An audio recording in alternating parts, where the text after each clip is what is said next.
Thank you. Now, Arizona's family investigates. There have been some close calls with driverless Waymos on Arizona roads, but just how often do Waymos cause crashes? And when they are at fault, can a Waymo actually get a ticket? Always makes you do a double take when you don't see a driver behind the wheel. Turns out federal regulators won't say who's at fault when a Waymo gets into a collision. So Arizona's family investigates spent months tracking down an answer. Here's Derek Stahl.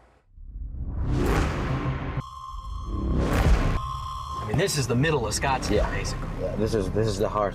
Jafar Yassin brought us to the spot in Old Town Scottsdale, where he encountered a Waymo in October coming straight at him. And then I saw the Waymo changing lane, driving towards me.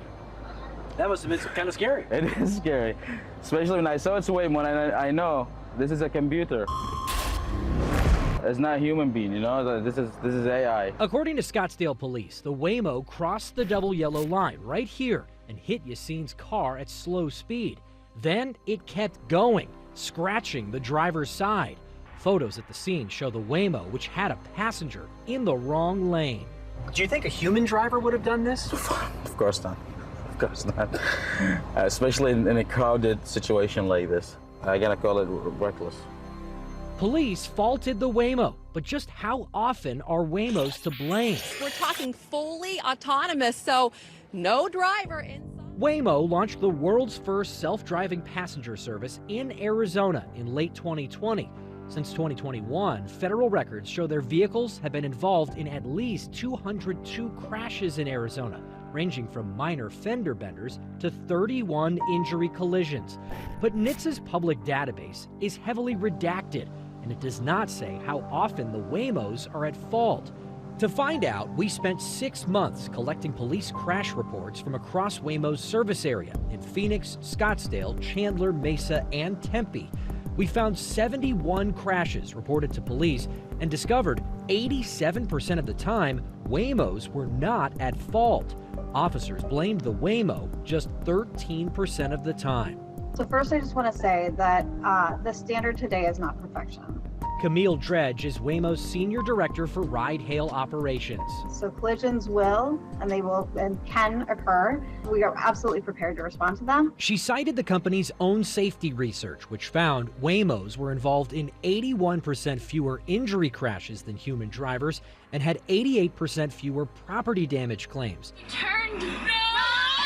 But those studies and our own analysis did not include cases where a confused Waymo caused other vehicles to crash and the Waymo wasn't touched, something we stumbled on in this report.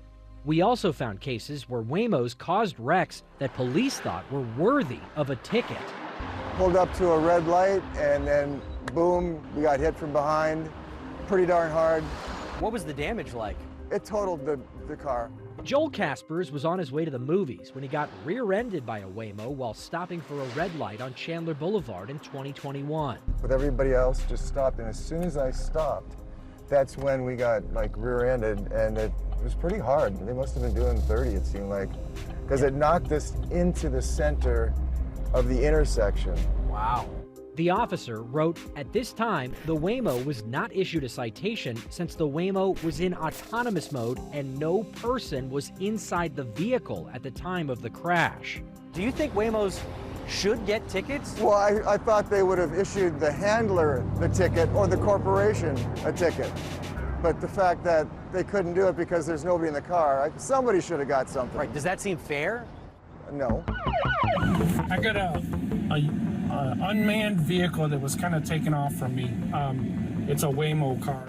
Last June, a Phoenix police officer pulled over a Waymo for crossing into oncoming traffic, but instead of writing a ticket, Hi! Connected to rider support. The officer spoke with rider support. You know the construction here? Yeah. It was eastbound in the westbound lanes, which is real bad. Some drivers might think it's unfair that a Waymo can't get a ticket, an AV. How do you think about that, and maybe more broadly, the purpose of citations and the purpose of tickets? Well, I mean, we abide by the same rules that any road user abides by. So we have instances where we have had parking citations. And so that does exist. I don't know exactly the incident you're talking about. I haven't actually reviewed the video. I do know that the vehicle, when it would be pulled over, would work to pull over to a safe spot and then interact with law enforcement that way. If the purpose of a ticket is to change driver behavior, Waymo can do that at the push of a button. And to illustrate that, we're heading to Van Buren and 36th Street. Back in 2023, 2 Waymos were heading down Van Buren when they came upon a tow truck hauling another vehicle. It was hauling the vehicle in an unusual way, and both Waymos collided with the vehicle under tow, one after another. Waymo recalled its software, and it started pushing out an update in about 9 days. It had the full fleet updated in about a month. Then last year, a Waymo hit a utility pole in this alley near 7th Avenue and Roosevelt. Waymo again issued a recall. This time, it pushed out a software update to all 672 of its vehicles in 2 weeks. Have you ever ridden in a Waymo vehicle? No, I have not. Do you intend to? No, I do not. Joel Kaspers and Jafar Yassin aren't convinced. I don't think it's ready yet, for sure. They're not ready yet to be. I mean, I feel they're dangerous. Now, it's worth noting these crashes are rare, considering Waymo has now traveled more than 31 million miles in Arizona alone. Under Arizona law, officers can issue Waymo a ticket for a moving violation, but the law says the ticket has to go to the company executive who applied for the initial permit with the state. Phoenix PD has said it is not feasible for them to track that person down each time there's a violation.